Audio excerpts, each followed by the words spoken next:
नमस्कार दोस्तों, आज का यह वीडियो बहुत ज़्यादा स्पेशल होने वाला है क्योंकि आज का यह वीडियो क्यून ऑफ गोदी मीडिया के ऊपर है। जी हाँ, आज का यह वीडियो है चित्रा त्रिपाठी के ऊपर, जो सरकार की दलाली करते करते अपना काम भूल चुकी हैं। दोस्तों, चित्रा त्रिपाठी अब जर्नलिस्ट नहीं रही हैं, अब चित्रा त्रिपाठी सरकारी जर्नलिस्ट हो गई हैं। सरकारी जर्नलिस्ट मैं इसलिए बोल रहा हूँ क्योंकि ये अपने शो में सरकार के खिलाफ एक शब्द भी नहीं सुन सकती हैं। दो लाइनें बोलना चाहता हूँ सिर्फ। बोलिए। जो 70 साल में पिछली सरकारों ने बनाया था, जो बनाया था वो आप बेच रहे हैं। आप कांग्रेस के प्रवक्ता बन के बैठे हैं या एमआईएम के प्रवक्ता बन के बैठे हैं? कमाल की बात है साहब। मैं तो कुछ कहना चाह रहा था, आपको क्यों बुरा लग रहा है? ये बात तो संबित पात्रा जी को बोलना चाहिए थी। मैं तो कंफर्म कर रही थी सर, ये बात तो संबित थी। नहीं, ये बात नहीं, मैंने जानबूझ के बोला था। मैं देखना चाह रहा था कि यहाँ बीजेपी का प्रवक्ता कौन है। बेटे मौज कर दी, मौज कर दी, वाह बेटे वाह। असीम बकार ने चित्रा त्रिपाठी को बीजेपी का प्रवक्ता बोला, जो कि वो है भी, पर सच कड़वा होता है। चित्रा त्रिपाठी ने जैसे ही यह सुना, वो असीम बकार पर भड़कने लगी और उसके बाद जो असीम बकार ने जवाब दिया, मतलब धोकर रख दिया चित्रा त्रिपाठी को। आप देखिए यह वीडियो। मैं चेक कर रहा था, तो चेक हो गया। नहीं, एक सेकंड। तो चलिए अब दूसरी बात बोलता हूँ। असीम बकार साहब, एक सेकंड पहले ये जो अपना भोपू बजाना है ना, चलिए बीजेपी का प्रवक्ता आगे कौन है बोलूं। और एंकर कौन है, इसको आप लोग बंद कीजिए।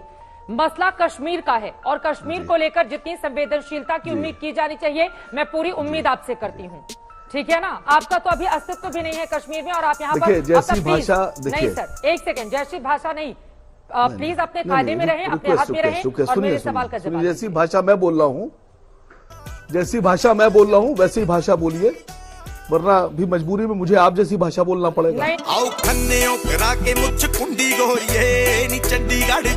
चित्रा त्रिपाठी की बेइज्जती का सिलसिला यही नहीं रुकता है।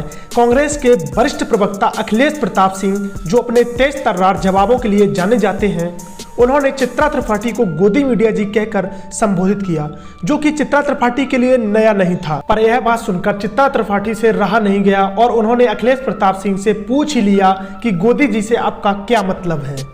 कोई भी नया चेहरा या फिर नई उस तरह की ऊर्जा नजर नहीं आती है कांग्रेस पार्टी में। ऐसे में कैसे लड़ेंगे आप बीजेपी से? उसको देखने वालों के लिए पहले चश्मा उतारना पड़ेगा। देखिए, पहले मोदी जी और गोदी जी को यह तय कर लेना होगा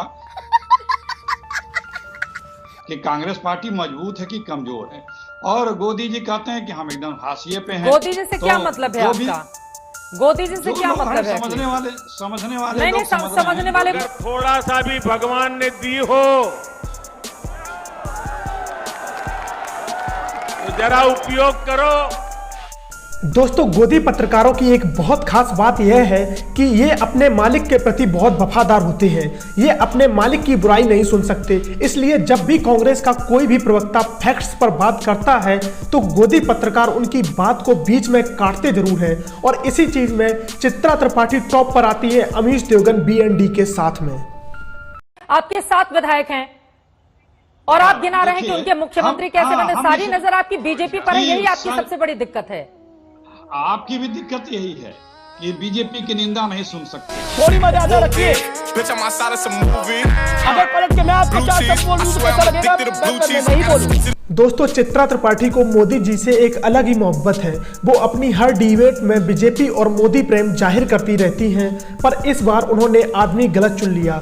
चित्रा त्रिपाठी ओवैसी के सामने मोदी भक्ति कर रही थी, जिस पर ओवैसी को गुस्सा आ गया और उन्होंने चित्रा त्रिपाठी की ढंग से क्लास लगा डाली। Remedy is worse than the disease. मैं फिर आपसे कहूंगी, जो मोदी जी लेकर आए हैं इस वजह से आपको दिक्कत है। मैडम, आपको इतनी मोदी से मोहब्बत नहीं, मुझे मोदी से मोहब्बत नहीं है, मैं तो सवाल पूछ रही हूँ। अरे इतना मोहब्बत क्यों है मोदी से आप लोगों को? अरे छोड़िए ना, इंसान है, मैं भी इंसान हूँ, आज नहीं कल सब जाएंगे, कोई टिकने वाला नहीं है। ऐसा क्यों करते हो? ये महिलाएं जो मुस्लिम समुदाय से ताल्लुक रखती हैं, जरा इनके बारे में भी सोचिए। अगर उनको न्याय मिला है तो मैं चाहूंगी इनके बारे में भी तो दो बोल बोले। ओवैसी साहब हर मुद्दे पर बेबाक आप राय रखते हैं, मोदी सरकार को घेरते हैं, सबके ऊपर कड़ी टिप्पणी करते हैं, लेकिन आज अगर खुशी का मौका है तो वो खुशी दिखनी भी तो चाहिए। बिल्कुल, क्या करूं मैं? खुशी दिखाने के लिए। बताइए क्या है आपके पास खुशी का पैमाना क्या है? क्या मुझे अब देशभक्ति, खुशी सब आप लोगों से सीखना पड़ेगा? ध्यान नहीं आ रहा है। नहीं सर, आप बताइए, आप वजीर आजम से पूछिए कि उनकी बीवी उनके घर में क्यों नहीं रह रही है? उस औरत का हक का क्या होगा? अब आप देखिए, अब आपके चेहरे का रंग कितना बदल जाता है।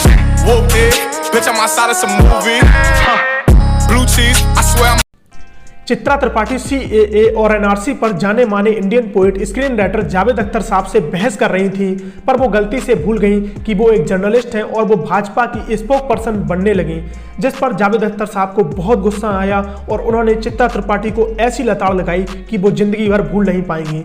चित्रा त्रिपाठी की लाइव टीवी पर यह अब तक की सबसे बड़ी बेइज्जती थी।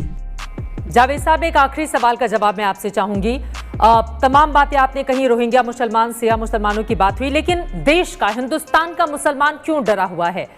कौन से ऐसे लोग हैं जो अपनी राजनीति चमकाना चाहते हैं और उसके जरिए दरअसल ये बताने की कोशिश की जा रही है कि अगर ये लागू हो जाता है, मोदी सरकार लागू कर देती है, तो फिर ये आपका सुनिए, एक बात सुनिए जी, आपका एज एन एंकर आपका सवाल है कि आप न्यूट्रल लहजे में बात करें। कौन से लोग हैं जो अपनी लीडरशिप चमकाना चाहते हैं? उससे तो आपका बायस मालूम होता है, आप एक साइड पे हैं। लंबो ट्रक विच गेड़ी सुट्टी हॉलीवुड, ई देसी मुंडे आंदे सोने बॉलीवुड म्यूजिक दी वेव। आप एंकर, आप बीच में रहिए। पहले तो ये भाषा गलत इस्तेमाल कर रही हैं आप सरकार का जो आदमी ऐसा कहता है कि ये गलत है, वो अपनी लीडरशिप नहीं चमकाना चाहिए, उसके बारे में नहीं बोलेंगी आप। ये आपने तो तय कर लिया आप किस साइड पे है। जर्नलिस्ट को तय नहीं करना चाहिए वो किस साइड पे, उसे न्यूट्रल रहना चाहिए।